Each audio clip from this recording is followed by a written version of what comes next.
Good morning, All Saints. This coming Sunday, we were very excited to worship with you. In addition to our regular worship service, we have our annual church meeting, which is a time after both services. So after the 9 o'clock and after the 11 o'clock, to hear a report on the state of the fiscal, spiritual, and otherwise health of All Saints Dallas, and elect three new Board of Stewards persons. So today we're going to give a sneak peek into the health of All Saints, and to help us think about the health of All Saints is Mike Blanchat. So Mike, a lot of people who are at All Saints obviously will know you and Kissy.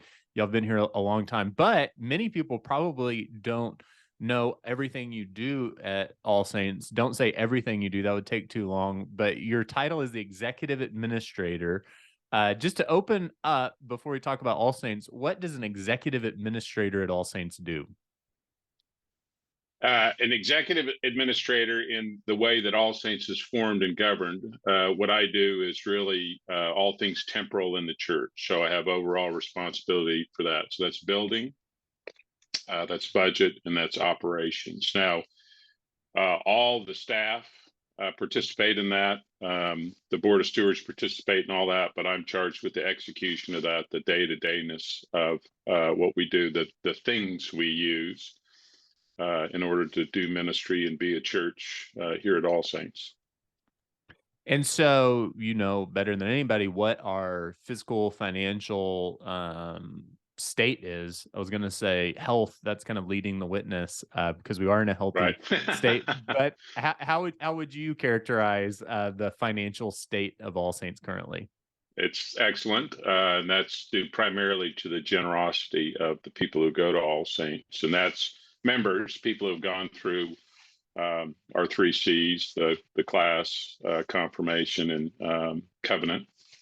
But also, there's a lot of people that visit All Saints, and it's not unusual for people to give. But there'll be a link in this to our actual financials. And rather than bore people with going through all that, I know they're of interest.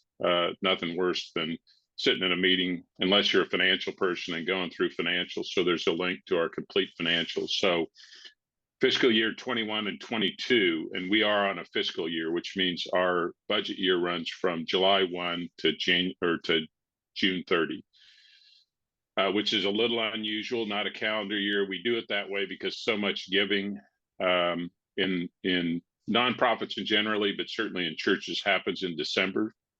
So that gives us, I think, a true feel for what giving would be for a year, a ministry year. So we're actually right on the edge of beginning to plan next year's budget. Starting July 1, we'll be in fiscal 24 budget year. But last year, our giving let me find the right, I should know this off the top of my head, but our giving for fiscal 22 was $2.689 million. All the details are there. We always try to spend less than is given to the church. That's a kind of a bedrock value of All Saints Dallas and the finance team and the board of stewards. So far this year, and I want to say thank you. I send out the appeals in January or in December for giving. We met budget, and our actual giving through the first half of fiscal 23 is $1.6 million. So very healthy. We have healthy cash reserves. We use 180-day standard for that. We should be able to run the church. If everyone stopped giving for the next 180 days, that's a good nonprofit church standard. But things are great. Yeah, and you mentioned the spending, the way we use our resources. I think sometimes when people think of the ways churches use money, they think of it in a very kind of insular way. In other words, it's programs for members. People come here, and it's kind of like joining a club. What's that club doing for me? And at All Saints, we've just historically never thought of money and resources that way. We've always thought of ourselves as stewards, as we have been blessed, as you've explained we have. We try to bless others. Can you give us a peek into how some of that money has flowed through us and into our ministry partners? Right, and it starts with a mindset.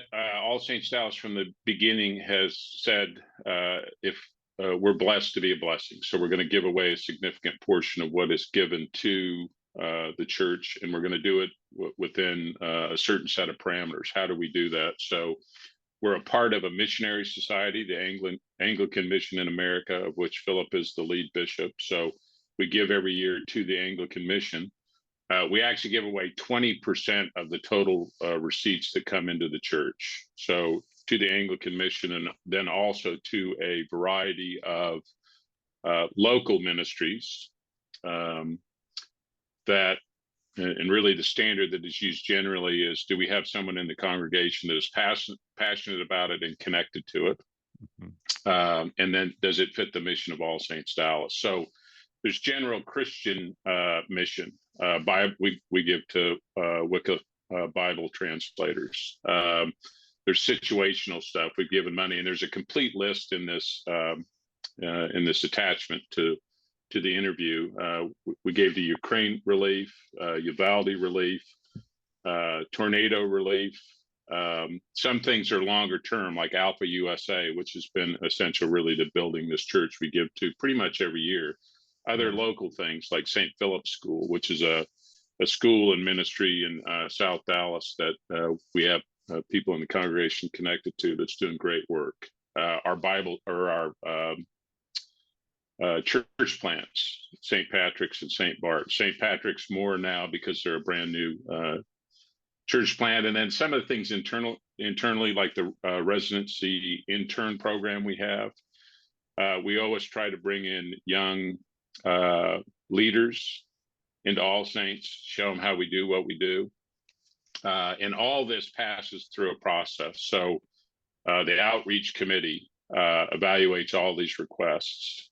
That goes to the Board of Stewards, which is approved. All those expenditures are approved monthly. We meet monthly with a team called the finance team, which is a committee appointed by the board to review the finances of the church in detail. So once a month, we go through a 22-page report that it's like a complete financial physical for the church. So we look at that, and then those financials are approved and then passed on to the Board of Stewards monthly.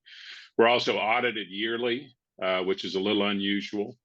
That's true for both the Anglican Mission and for the All Saints Dallas. So that standard of transparency, outside eyes looking in appropriately and judging how well we're doing and that we're doing things right. It's a great system. Yeah. That's fiscal financial partnership. It's also a relational partnership. We try not to just, take a ministry like Human Impact, say. We try not to just say, here's some money, but as you say, a member goes here to All Saints, and we really try to facilitate partnerships in relational ways. And then also, in addition to financial and relational, we also try to be good stewards of the building. The other day, there was a couple who had only been to worship at All Saints a few times. And I walked them upstairs, and they were just amazed that we had this adult ed space, this office space up here. They hadn't been up here. They've only been here a few times. And I thought, I don't think many, but some people will have gone here for some amount of time and only experienced All Saints on Sundays. Can you tell us a little bit about the building's use in between Sundays?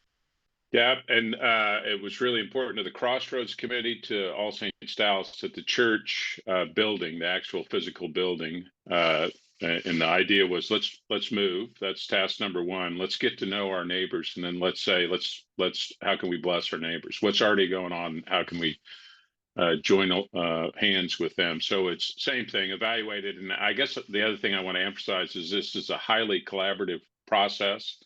The staff, clergy and non-clergy staff of All Saints Dallas, various committees, the outreach committee, the Board of Stewards, the finance team, are together looking at these things and saying, is this All Saints? Is this what we do? Is this what we want to support? Is this going to grow the church? Is this going to grow the kingdom? So just examples from the last year, the Mena Nehemiah Family Counseling Weekend. So they needed a place to meet where these young men that are coming, that are in the program, could reunite with their family, do healing and reconciliation.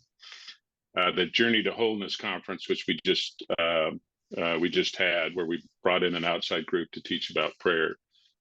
Novo cohorts, where we're teaching about prayer.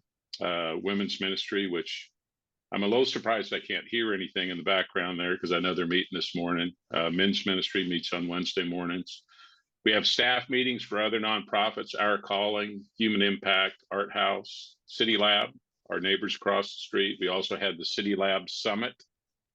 They don't have an auditorium at City Lab, so occasionally they'll come over and use our sanctuary for awards programs, for thinking about their future.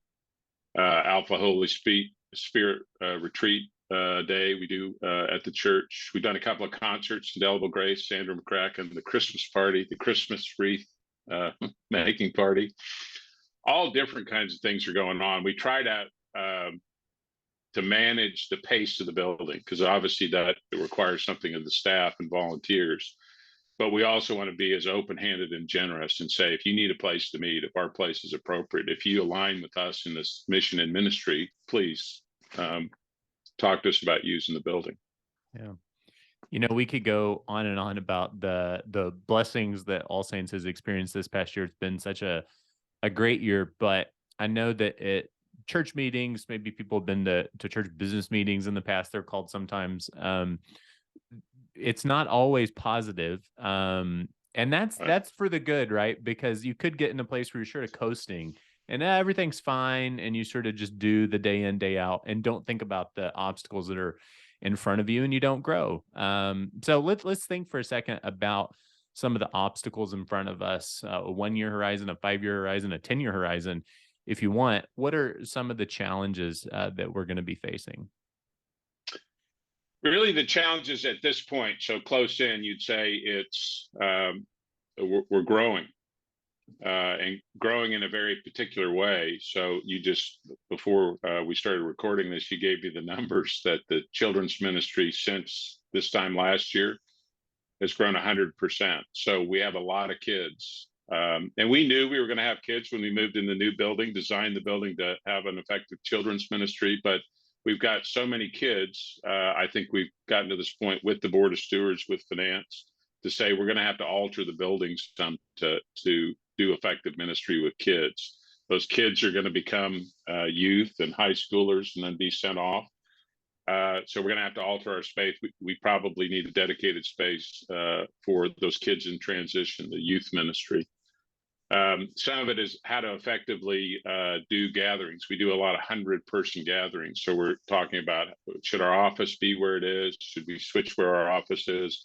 How do we get effective audio visual to do those kind of things? So all really within that All Saints ethic. So when people walk in, I think they say, this is a beautiful building. But I don't think we've overspent on anything. We've tried to keep the building. We're in an urban environment. I think the other big challenge to us is our neighborhood is changing. We think Dallas, the city of Dallas, passed a $1.2 billion bond issue to rebuild the convention center. Is that going to happen? Will that change our neighborhood? Across the street from us, a developer said, I'm going to build a 40-story building. He's calling it New Park, with office, retail, parks, all kinds of things like that. Behind us on Interstate 30, TxDOT has said we're going to redo Interstate 30. We'll build a deck park like Clyde Warren. We'll put a big boulevard behind your church rather than that little Corsicana and Broward, that little curve we have behind our church. So as our neighborhood changes, we're going to change. We're growing. We're growing, especially with young people. Anybody that sat in the sanctuary here in the last month realizes we're tight in the sanctuary. So that now you start looking out medium term and long term. How do we address that? Do we move? Do we build another building? And some of those things are a little over the horizon, but we can see them looming. So it's really, how do we adapt our building right now to do the ministry we're already doing? How do we prepare for the next 5 to 7 years?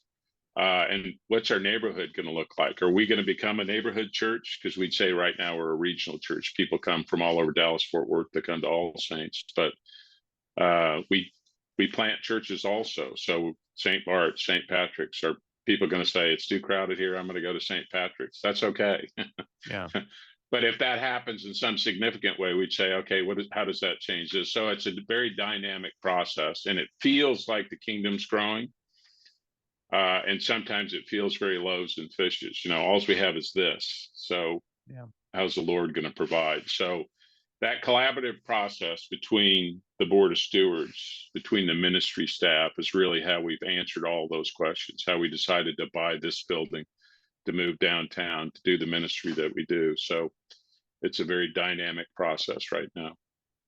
Yeah, and you pointed to some of the literal physical challenges in front of us in terms of location and so forth. I was recounting some of these numbers to you. Of course, some of these numbers are so affected by COVID in 2021, 2022. On Right. an average of attendance, we had about a 30% increase in 2022 compared to 2021. So you just kind of have to adjust some of those metrics. But what's unquestionable is we're at a higher place, say, over these past 6 weeks than we were the same time period Right. pre-COVID. Interestingly, because I feel pretty confident to speak for Philip in this, that when we talk about these kind of things, numerical growth with Philip, the tone and tenor, the obstacles he always locates have to do with how are these people being pastored. In other Right. words, it's not when we see these numbers we think, oh wow, we want to build a huge amphitheater and build kind of a monument to how we're doing things here. We always have this question of when we have more people come in, those are Right. more sheep who need to be tended and cared for and loved, and not just kind of attendees. And so I just want people to hear from a spiritual side that as we experience growth, the number one obstacle for us is how we're caring and feeding and loving you. Mike, I also want to say, just I'm sorry I'm monologuing this in part. Uh, a lot of people know you and Kissy and see you doing a lot of things.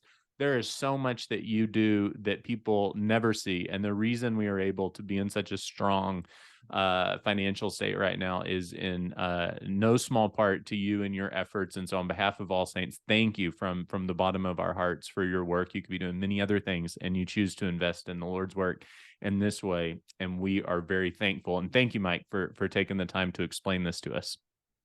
Thank you. Go in peace.